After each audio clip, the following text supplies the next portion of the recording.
Turn the clock back 2 years. The Detroit Pistons were not merely losing basketball games, they were carving their names into the history books in the most humiliating way imaginable.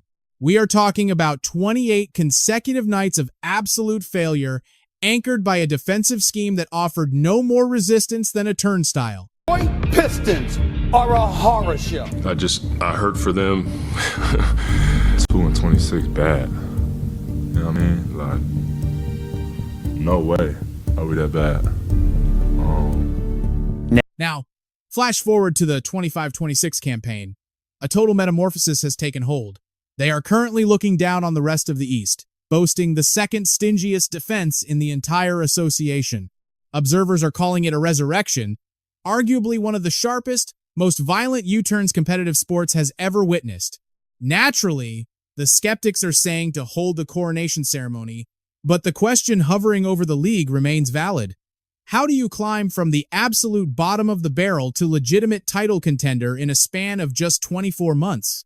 What is the specific alchemy, the hidden formula that is making this group so incredibly dangerous right now? With the bounce, the Karras reverted, a nice give back from Karras, and a dynamite. Cade gives back to Stu on the screen and roll for a stop.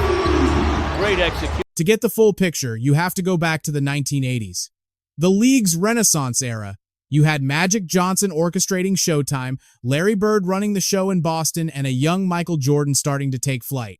It was a glitzy, polished era, defined by fierce rivalries, and crashing that VIP party? The Detroit Pistons. The bad boys.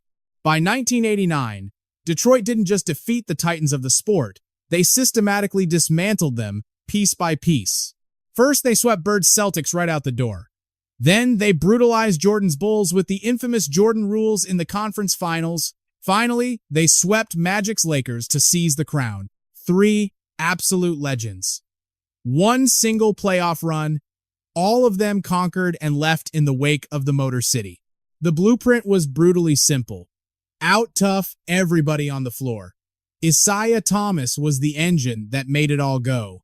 Joe Dumars brought the quiet storm on both ends of the court. Rodman owned the glass. Lame Beer made sure you paid a heavy physical price just for thinking about entering the paint. It was total role acceptance. That level of grit delivered back-to-back rings and cemented a dynasty.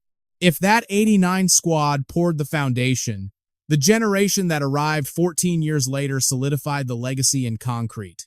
The team from 2004 was not just good, they were a defensive fortress. Billups, Hamilton, Prince, and the 2 Wallaces formed a wall. They won 54 games, but the real story was that suffocating 93.9 defensive rating. Ben Wallace was basically collecting hardware for his defense every season. Prince was a nightmare for scorers with that impossible wingspan. Rasheed locked down the interior with an intensity that terrified opponents. Nothing came easy against them. Every single shot attempted was an absolute war of attrition. They marched through the East, taking down Milwaukee, Jersey, Indy, until they faced the final boss. A Lakers super team loaded with Kobe, Shaq, Peyton, and Malone. The prevailing narrative was that Los Angeles simply had too much firepower to be stopped. That narrative was dead wrong. They put the Lakers in a vice grip, allowing barely 81 points a night. In Game 3, 68 points. And Ben Wallace, undersized and overworked, took the challenge personally against Shaq. 5 games was all it took. A world championship secured without a single commercially marketed superstar on the roster. It was an anomaly in basketball history. Never seen before, and quite frankly, never seen since. Even when the league tweaked the rules to favor offense, Detroit didn't flinch. They punched a ticket to the conference finals for 6 consecutive years. But gravity always wins eventually. Empires rise, they crumble into dust, and then begins the long, painful crawl back to the mountaintop. Once that window from the mid-2000s slammed shut, the Pistons entered the wilderness. They spent 10 years stuck in the mud of mediocrity before finally deciding to pull the plug and rebuild. Iverson, you got to remember, he only plays one way.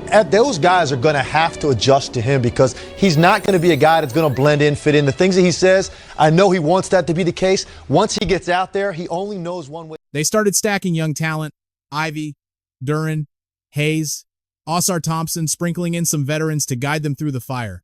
It felt like a real foundation was finally forming. Then came the 23-24 season, and the floor completely fell out from under them. They started 2-1. For a brief fleeting second, you could trick yourself into seeing genuine improvement. Then the avalanche started. Loss piled on top of loss.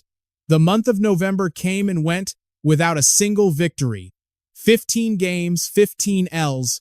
The rest of the league just watched the ticker in disbelief. 24 losses, 25. Everyone was just wondering where rock bottom actually was. By loss number 25, you could see Cade crumbling. He walked off the floor trying to hold it together, but the cameras caught the pain in his eyes. It took 3 more beatings before they finally cauterized the wound. 28 straight losses. 28. It reduced a championship lineage to a national laughingstock overnight. The final tally was grim. 14 wins against 68 losses, historic ineptitude, a defense ranked 25th, and a turnstile roster that saw 31 different guys suit up, 0 chemistry, 0 stability, just total organizational failure. And standing right in the middle of the storm was Monty Williams. $78 million committed to the coach, yet the rotations were baffling and the team played with absolutely no pulse. The entire Motor City rebuild looked less like a construction site and more like a demolition zone. Detroit was standing on the precipice, ready to scorch the earth, torching the front office, the sideline general, and perhaps even the roster itself. But cutting the cord on Monty Williams wasn't just a basketball decision. It was a financial pill bitter enough to choke an elephant, demanding the organization eat over $65 million in sunk costs. It was the kind of astronomical price tag that would make nearly any other ownership group freeze in their tracks. Yet, the Pistons refused to blink. Owner Tom Gores personally stepped in to push over the first domino, handing Williams his walking papers and swiftly following that up by dismissing Troy Weaver, the very architect who had drafted the blueprints for a house that wouldn't stand. This was more than a shuffle. It was a total system reboot for a storied franchise desperate for air. To orchestrate this resurrection from the ashes, they locked their sights on Trajan Langdon to take the helm. Arriving with 12 years of executive savvy in his back pocket, Langdon didn't sell them on smoke and mirrors or overnight miracles. He preached something far more sustainable, bedrock stability, precisely the medicine needed for a squad stuck in the lottery cycle after a humiliating 14-win campaign. The man didn't hesitate for a second, immediately bringing in Fred Vinson, a shooting guru with a sterling reputation, to radically re-engineer the most broken mechanical aspect of the roster. However, the true watershed moment, the decision that would cast the longest shadow, was selecting the voice commanded to lead that locker room. Where the rest of the league saw a wreckage of failure, Langdon identified untapped gold. He realized the missing components weren't raw talent, but the steel of discipline and a culture anchored in accountability. That uncompromising philosophy drew a direct line to one man, J.B. Bickerstaff. Coming over from Cleveland, Bickerstaff had already walked through the fire of a complete rebuild, transforming the Cavaliers into a playoff juggernaut forged on the back of an ironclad defensive identity. From the second he stepped up to the microphone, the mandate was crystal clear. Highlights might get you on social media, but stops are what carve your name into history. He grasped a fundamental truth about the NBA, that true staying power is reserved strictly for those who can reach out and completely suffocate an opposing offense. During his final campaign in Ohio, his unit locked down the 7th best scoring defense in the game, holding shooters to a suffocating 46.3% from the field, a philosophy the Pistons bought into instantly. The young core in Detroit didn't just nod along politely, they absorbed Bickerstaff's vision into their very DNA. Even amidst the whirlwind of having to learn from a third head coach in as many years, they recognized something familiar, a return to the gritty, blue-collar heartbeat of the city itself. It felt like a spiritual revival of the steel-toughened ethos that once hung 3 championship banners in the rafters. A place where maximum effort and constant communication aren't just suggestions, but non-negotiable requirements for employment. Ausar Thompson committed himself entirely to the craft of defensive mastery, while Isaiah Stewart embraced the bruising, unglamorous reality of being the enforcer patrolling the paint. As Langdon watched it unfold, he realized the pivot point wasn't tactical. It was simply the player's willingness to blindly trust yet another new chart for the voyage. By the time the 24-25 season wrapped up, the narrative had finally broken free from the lingering trauma of that historic 28-game losing streak. The chatter around the league shifted toward legitimacy. They weren't just participating in games anymore. They were competing with a visceral, physical intensity that demanded respect. They defended with malicious intent, shaking off the soft reputation of a league doormat. As they head into the 25-26 campaign, the optimism in the Motor City is fueled by one undeniable absolute: defense. The analytics paint a terrifying picture for opponents. The Pistons now command the second-best defensive rating in all of professional basketball. They have successfully resurrected an identity that once upon a time struck genuine fear into the hearts of every other team in the association. Staying true to the bloodline of legendary Detroit defenses, the anchor of this resistance is planted firmly in the paint in the form of Jalen Duren. At the tender age of 22, Duren has undergone a dramatic evolution, carving out his spot among the elite with his inaugural All-Star selection. He may not be the type to chase the cameras, but make no mistake, he is the engine. Every single possession, whether they are scoring or stopping, orbits around his gravity. His ability to protect the rim and dominate the backboards allows Detroit to dictate the tempo and completely snuff out second-chance opportunities for the opposition. He is putting up numbers that scream dominance, 18 points, and 10 rebounds on a nightly basis, all while nearly erasing a shot every single time he steps on the floor. His defensive instincts and spatial awareness have matured him into a genuine two-way force, a fact underscored by his team-leading defensive rating of 107.4. When you pair that defensive wall with his expanding offensive game, that efficiency transforms him into an absolute nightmare matchup for any front court trying to survive 48 minutes against him. Standing right beside him is the beating heart of the resistance, Isaiah Beef Stew Stewart. The moment Bickerstaff arrived, he stripped Stewart's mission down to the essentials: protect the basket, set the emotional thermostat for the team, and unleash absolute havoc coming off the bench. Stewart didn't just accept the assignment, he flourished within it. This season, he has cemented his reputation as a premier interior guardian, locking down the lane while displaying the agility to switch out and smother threats on the perimeter.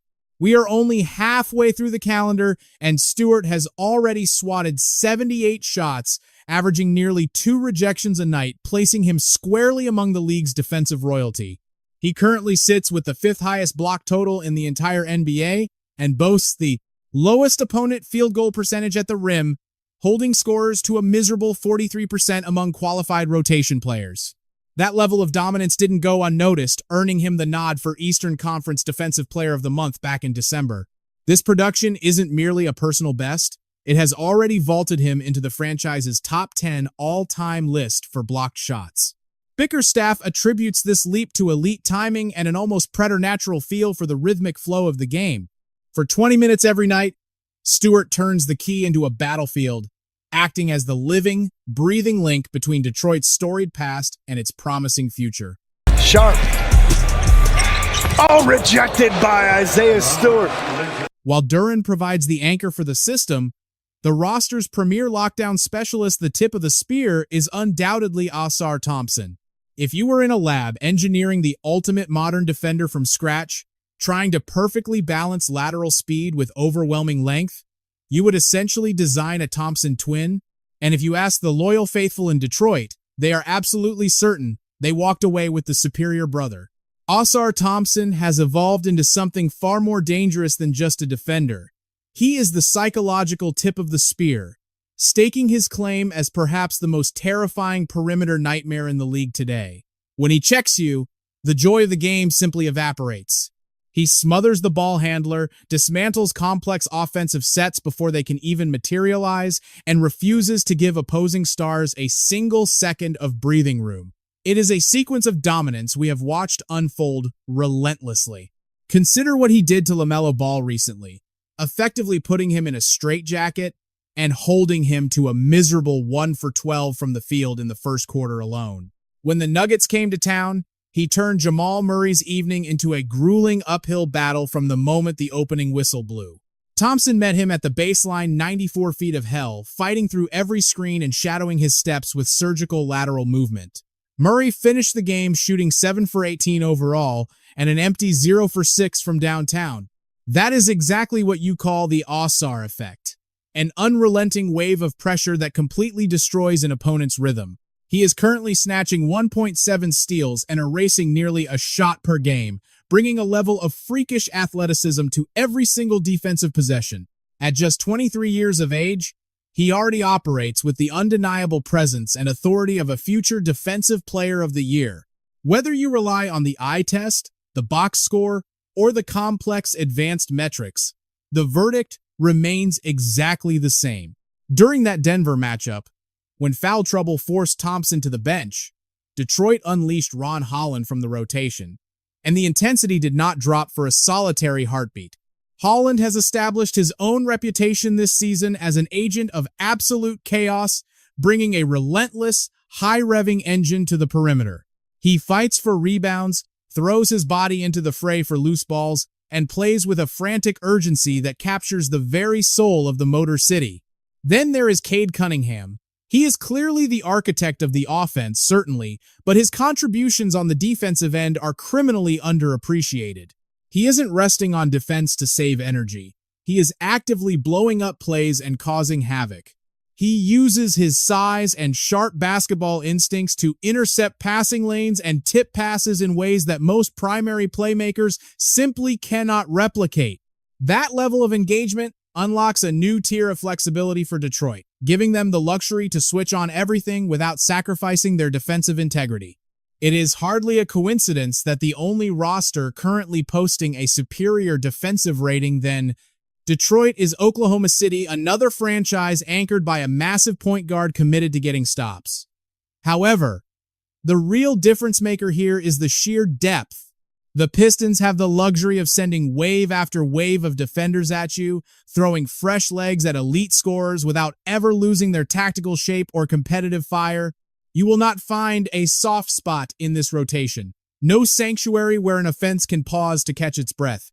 Tobias Harris brings that steadying veteran presence, the savvy professional who understands angles, spacing, and exactly how to dictate the pace.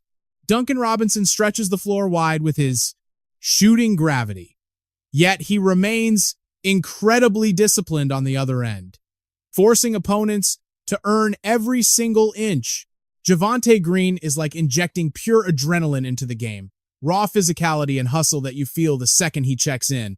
Caris LeVert provides that crucial secondary release valve when the offense stalls, while adding yet another athletic frame that defenses are forced to respect. As a collective unit, they are hermetically sealed. There is simply no weak link for opposing coaches to target or exploit. To quote Coach Bickerstaff, "This is about attrition, grinding teams down with relentless pressure, secure in the knowledge that your brothers are behind you, so you never stand alone." That specific philosophy serves as the lifeline that pulls Detroit through those long nights when the jump shots refuse to fall. For the overwhelming majority of this league, a cold shooting performance is a guaranteed death sentence. For this iteration of the Pistons, it is merely another hurdle to grind through. With a defense this potent, they do not require offensive perfection to walk away with a win. Their defensive intensity purchases a margin for error that very few teams in the association possess. You cannot convince a young core to commit like this without a foundation built on genuine culture. Raw talent alone does not forge elite defenses. The X's and O's mean nothing without belief. The gap between a good squad and a true contender always narrows down to identity. In Detroit, that identity is crystal clear. They are physical, they are rugged, and they are relentlessly consistent in their approach. The numbers back up the story. The Pistons currently sit second in the NBA with a defensive rating of 108.3. They rank fourth in opponent points allowed and third in blocked shots. At the halfway mark, they have quietly constructed the second best record in the entire league. That success is the direct result of discipline and effort traveling with them to every single arena. People are starting to pay attention, including Ben Wallace, the very heart and soul of the franchise's greatest defensive era. He observed that while this group reflects the toughness of the past, they are carving out their own unique legacy rather than simply mimicking history. Wallace noted that for the first time in years, there is a genuine electricity buzzing through the city regarding Pistons basketball. When the anchor of that legendary 2004 championship team validates your grind, it carries serious weight. But now arrives the real test. With this level of depth, this talent, and this defensive mindset, can they truly ascend to the rarefied air of that 2004 squad? They are still a young group. The journey ahead will undoubtedly have its share of bumps and bruises. Last year was the breakout campaign, a 44-38 finish that marked a 30-win improvement, only to end in heartbreak against New York in the opening round. This season feels different. They have taken the next logical step, playing with a poise and consistency that suggests they are finally ready for the moment. They have certainly climbed a few rungs on the ladder, but we are nowhere near the final chapter of this story. Because postseason basketball is a completely different animal that demands a different kind of soul. The atmosphere tightens until you can barely breathe, the physicality crosses the line into brutality, rotations shrink down to the bare essentials, and the stars find themselves isolated with absolutely nowhere to hide. We haven't seen how these young men will respond when the weight of the world hangs on a single possession, but if you look closely at the blueprint, it evokes a haunting sense of déjà vu. You see Jalen Duren patrolling the paint, channeling that same raw, intimidatory presence that Ben Wallace once used to shut down the lane, refusing to let anyone enter his house without paying a steep physical toll. Then there is Ausar Thompson, stalking the perimeter with the kind of length and instinct that reminds us of Tayshaun Prince, suffocating ball handlers and turning the open court into a nightmare for the opposition. And at the helm, Cade Cunningham directs the flow with the cerebral, ice-cold efficiency of Chauncey Billups, elevating everyone around him simply by remaining the calmest pulse in the building when chaos erupts. The foundation is poured, the identity is forged in iron, and the pieces are all in place.